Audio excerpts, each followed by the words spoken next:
Bom dia pessoal. Pessoal, deixa eu falar uma coisa com vocês. Eu tô com esse Uno aqui, um Sport, motor 1.4 Evo, que quando ele fica desligado por cerca de 2 dias, às vezes até um dia, quando é um dia e um pouquinho, quando eu ligo ele da primeira partida, ele faz uma zoada. Eu acho que não é tucho. Um mecânico chegou a me dizer que é folga no fixo e no móvel, que não valia a pena abrir o motor para resolver esse problema e que também não daria problema. Então eu quero compartilhar esse vídeo com vocês, para você que tem experiência, poder me ajudar aí. Vou ligar ele aqui para você tentar escutar o barulho que faz quando dá a partida.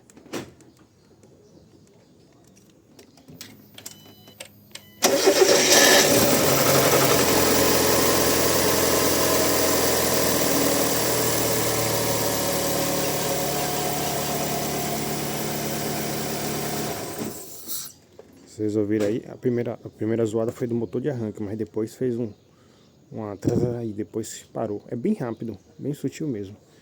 Demora 2 segundos e volta e para de vez, entendeu? Quem souber aí, dá um alô pra mim.